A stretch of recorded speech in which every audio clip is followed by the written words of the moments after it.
안녕하세요. 신기반기 건설 안정기사입니다. 2017년 필답형 유해차 문제풀이 시작하겠습니다. 1번 문제는 이동식 사다리를 사용함에 있어서 준수할 사항에 대한 설명이다 라고 했습니다. 해당 내용은 24년 6월에 관련 규정이 새로 변경되었습니다. 그래서 이 내용 법령 전체를 살펴보도록 하겠습니다. 첫 번째는 평탄하고 견고하며 미끄럽지 않은 바닥에 이동식 사다리를 설치할 것. 두 번째는 이동식 사다리의 넘어짐을 방지하기 위해 다음 각목의 어느 하나 이상에 해당하는 조치를 할 것. 자, 가번은 이동식 사다리를 견고한 시설물에 연결하여 고정할 것. 나번은 아웃트리거, 전도 방지용 지지대를 설치하거나 아웃트리거가 붙어있는 이동식 사다리를 설치할 것. 4번은 이동식 사다리를 다른 근로자가 지지하여 넘어지지 않도록 할 것. 그리고 세 번째는 이동식 사다리의 제조사가 정하여 표시한 이동식 사다리의 최대 사용 하중을 초과하지 않는 범위 내에서만 사용할 것. 네 번째는 이동식 사다리를 설치한 바닥면에서 높이 3.5m 이하의 장소에서만 작업할 것. 다섯 번째는 이동식 사다리의 최상부 발판 및 그 하단 디딤대에 올라서서 작업하지 않을 것. 다만 높이 1m 이하의 사다리는 제외한다. 여섯 번째, 안전모를 착용하되 작업 높이가 2m, 2m 이상인 경우에는 안전모와 안전대를 함께 착용할 것. 일곱 번째, 이동식 사다리 사용 전 변형 및 이상 유무 등을 점검하여 이상이 발견되면 즉시 수리하거나 그 밖에 필요한 조치를 할 것. 총 7가지 법령 내용이 신설되었고요. 신설된 만큼 신규 문제로 언제든지 출제될 가능성이 높습니다. 해당 내용 잘 정리해 주세요. 이어서 2번 문제 보시죠. 2번 문제는 차량의 건설기계를 사용한 작업을 실시할 경우 작업계획에 포함되어야 할 내용 3가지를 쓰시오 라고 했습니다.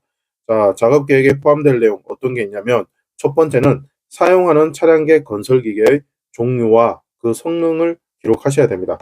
종류 및 성능, 사용하는 차량계 건설기계의 종류 및 성능.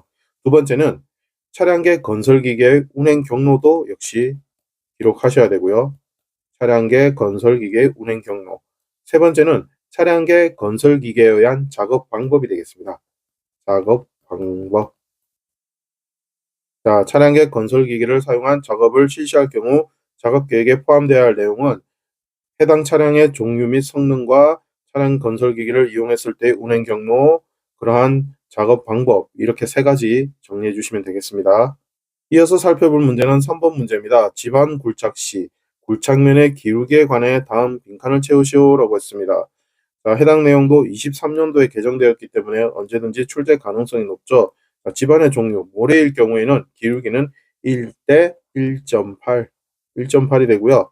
연암 및 풍화암에서는 1대 1.0, 경암에서는 1대 0.5, 0.5가 되고요. 그 밖의 흙은 1대 1.2 이렇게 간단하게 굴착면의 기울기에 관한 내용 살펴보시고요.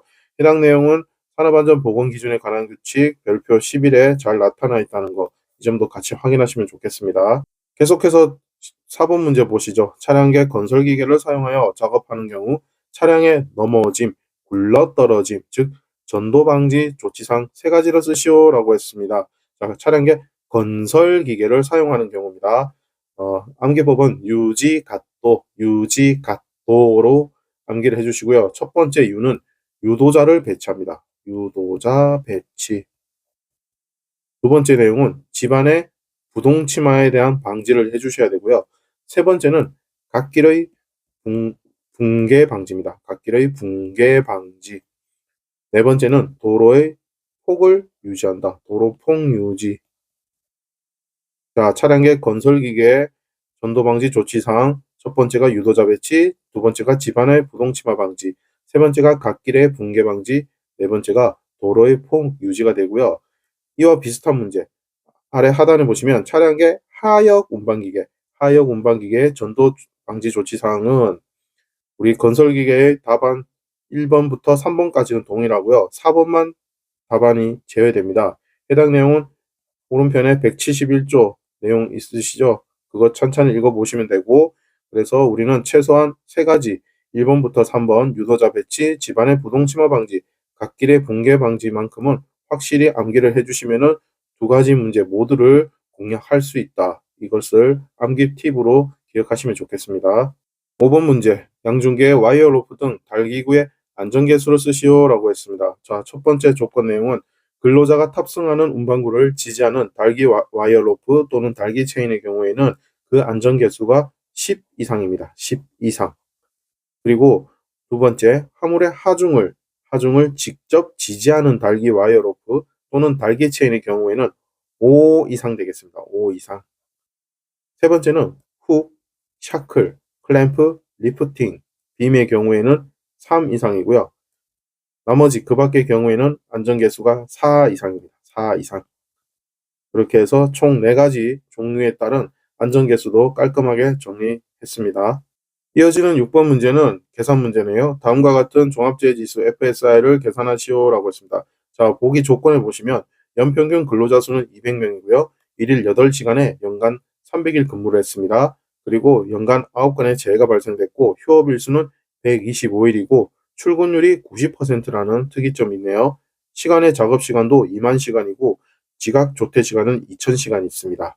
자, 종합재해지수를 구하기 위해서는 우리는 먼저 도수율과 강도율을 구해야 되죠. 그래서 도수율을 구하는 공식 첫 번째는 도수율은 제 건수를 총 근로시간 수로 나눈 값에 100만을 곱합니다. 이것이 바로 도수율이죠. 자, 조건 바로 대입하게 되면은 문제풀이는 이렇게 되겠네요. 9건에 대해서 근로 총 시간 수 200명이 300일간 8시간 동안 근무를 하고 거기에 맞춰서 출근율은 0.9, 90%로 곱해주고요. 거기에 추가로 더해줘야 되는 시간이 시간의 작업, 잔업 시간이 2만 시간이고 지각 조퇴 시간을 2000시간을 빼줘야 되겠죠. 그 값에 이제 100만을 곱하게 되면은 도수율은 정답이 20이 나오고요. 다음으로 강도율 보시죠. 강도율은 총 요양 근로 손실일수 혹은 근로 손실일수죠. 그 값을 역시 도수율에서 구한 근로 총 시간수와 동일한 방법으로 나눈 값에 이번에는 1000을 곱하게 됩니다. 1000을 곱하게 되고 우리는 공식을 대입을 하게 되면은 자, 총 요양 근로 손실일수는 휴업일수 125일이라고 했습니다. 그죠? 이 125일은 365일 중에 우리가 300일을 근무한 것이 근무 일수가 됩니다. 이렇게 해서 총 요양 근로 손실일수를 구하게 되고 밑에 근로 총 시간수는 도수율에서 구한 근로 총 시간수와 동일한 방법으로 구하시고 거기에 1000을 곱하게 되면은 자, 강도율은 얼마가 나오죠? 0.23이 나옵니다. 23이 나오고 여기서 주의하실 점은 도수율과 강도율에서는 출근율 90%는 분모에만 곱한다. 분모에만 0.9로 곱한다는 거 주의해 주시고 이렇게 해서 도수율 20과 강도율 0.23을 곱한 값에 루트를 씌우게 되면 우리는 종합재해지수를 구할 수 있죠. 그렇게 해서 구하는 종합재해지수는 2.14가 되겠네요. 자, 강도율, 도수율, 강도율, 종합재해지수 전부 다 정확하게 문제 풀이 과정 넣어주시고 답안을 쓰셔야지 득점하실 수 있습니다. 계속해서 7번 보시죠. 7번은 안전보건 표지의 명칭을 쓰는 문제네요. 자, 첫 번째 명칭 뭘까요? 예, 빨간색 경고 표지죠. 그래서 폭발성 물질입니다. 폭발성 물질 경고, 폭발성 물질 경고 표지판이고요. 다음 두 번째는 낙하물 경고입니다. 낙하물 경고. 세 번째는 방사성 물질 경고, 방사성 물질 경고. 네 번째는 사용금지가 되겠습니다. 자, 여기서 주의하실 점, 경고 표지판에는 항상 경고라는 단어가 반드시 들어가야 된다. 그래서 안전보건 표지판 문제도 전체를 다 구분해서 명확하게 개념을 잡고 가셔야 됩니다. 자, 8번은 NATM 공법의 터널 공사에서 지질 및 지층에 관한 조사를 통해 확인할 사항 4가지를 쓰시오라고 했습니다. 해당 내용은 터널 공사와 표준 안전 작업 지침의 제3조 집안 조사의 확인에 나타나 있다고 명시가 되어 있으니까 관련 내용 같이 비교해 주시고요. 문제풀이 들어가시죠. 첫 번째는 토로 시작하네요. 토층 분포의 상태를 확인하셔야 됩니다. 뭐라고요? 토층 분포의 상태를 확인해 주시고 두 번째는 지하 수위를 확인해 주셔야 됩니다. 지하 수위. 그리고 세 번째는 투수 개수. 물을 통과시켜주는 정도, 투수 개수도 확인해 주셔야 되고요. 다음 네 번째는 집안의 지지력도 확인해 주시고요. 끝으로 다섯 번째는 시추 보링에 대한 위치도 파악하셔야 됩니다. 자, 터널 공사에서 지질 및 지층에 관한 조사 확인할 사항 네 가지 뭐라고요? 토층 분포의 상태, 지하 수위, 투수 개수, 집안의 지지력, 시추, 위치 이렇게 총 5가지 정리해 봤습니다. 9번 문제는 크레인의 작업 시작 전 점검사항 3가지로 쓰시오라고 했습니다. 산업안전기사나 건설안전기사에 나오는 단골 문제죠. 자, 암기법 보고 가시죠. 암기법은 권주와가 되겠습니다. 크레인의 작업 시작 전 점검사항 권주와 첫 번째 권은 권과 방지 장치, 그리고 브레이크, 클러치 및 운전장치의 기능, 운전장치 단어 잘 기입하시고요. 두 번째 주입니다. 주는 주행로의 상층 및 트롤리가 어떻게 횡행하는 레일의 상태, 종횡할 때 횡이에요. 그래서 레일의 상태, 왔다 갔다 하는 횡행하는 레일의 상태. 세 번째 와는 와이어 로프입니다. 와이어 로프가 통하고 있는 곳의 상태. 이렇게 해서 크레인의 작업 시작 전 점검 사항 권주와 기억하시고요. 자, 참고로 이동식 크레인도 한번 보시죠. 밑에 참고해 보면 이동식 크레인 있죠. 이동식 크레인. 자, 이 이동식은 권부화가 되겠습니다. 권부화는 첫 번째 권은 권과 방지 장치나 그 밖에 경보장치의 기능 점검하셔야 되고요. 두 번째는 브레이크, 클러치 및 조정장치 기능 점검하시고요. 세 번째는 와이어 로프가 통하고 있는 곳과 이제 이동식이기 때문에 작업 장소의 집안 상태를 검사를 해주셔야 된다는 거, 점검하셔야 된다는 게 일반 크레인과의 차이점이 되겠습니다. 자, 이동식 크레인 암기법 뭐라고요? 권부와 그리고 일반 크레인은 암기법 권주와 서로 비교해서 잘 용어 명확하게 정리해 주세요. 계속해서 10번 보시죠. 10번은 작업자가 고소작업대에서 작업 중 지면 바닥으로 떨어지는 재해가 발생했다. 떨어지는 재해. 해당 내용을 기입하시오 했습니다. 자, 재해 발생 형태. 떨어지는 재해가 발생됐기 때문에 떨어짐이죠. 떨어짐 기재해 주시고요. 다음 기인물입니다. 기인물은 아래 하단에 설명했어요. 설명 내용 보고 가시죠. 기인물은 원인, 즉 원인이 된다. 재해 발생 형태와 연관성이 크다라고 했습니다. 그래서 우리는 기인물을 여기서는 어떤 원인으로 재해가 발생됐냐? 바로 고소작업대 때문에 재해가 발생됐어요. 고소작업대. 그리고 세 번째 가해물은 사람으로 치면 가해자가 되겠죠. 그래서 결정적으로 피해를 준 것, 시설물이나 설비를 말합니다. 그래서 가해물은 어떻게 해서 우리가 왜 떨어지고 마지막에 어떻게 해서 다치게 된 거죠? 지면 바닥에 의해서 떨어져서 다친 거죠. 그래서 지면 바닥이 최종 가해물이 되겠습니다.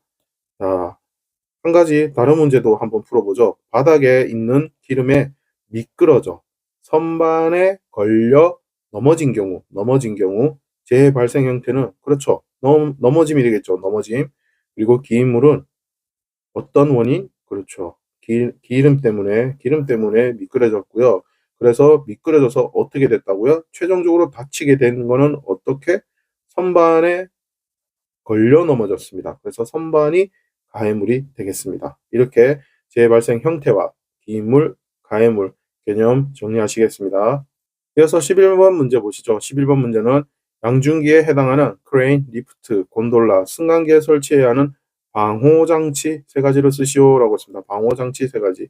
자, 이 방호장치 암기법, 재밌는 암기법이 있죠. 권과 제비가 있습니다. 첫 번째 권은 권과 방지 장치입니다. 권과 방지 장치. 자, 두 번째 과 뭐가 있죠? 그렇죠. 부하가 많이 걸리는 것을 방지한다. 과부하 방지 장치. 세 번째는 제동 장치. 멈추게 하는 제동 장치가 있고요. 네 번째는 비상 정지 장치. 이렇게 총 4가지가 있습니다. 양중계 관련해서 우리가 반드시 설치해야 되는 방호장치 뭐가 있다고요? 권과 방지 장치, 과부하 방지 장치, 제동장치, 비상정지 장치 이렇게 4가지 정리했습니다. 이어서 12번 보시겠습니다. 12번은 터널 내부에서 분진, 유해가스, 내연기관 배기가스, 수증기 등으로 시계가 확보되지 않을 경우, 눈에 잘 안 보이는 경우죠. 시계가 확보되지 않았을 경우에 작업 차량의 근로자가 충돌, 협착하는 등 위험을 방지하기 위하여 조치할 사항 2가지를 쓰시오라고 했습니다. 자, 정답은 첫 번째는 눈에 이제 터널 내부에서 잘 안 보일 경우 어떻게 해야 되겠죠?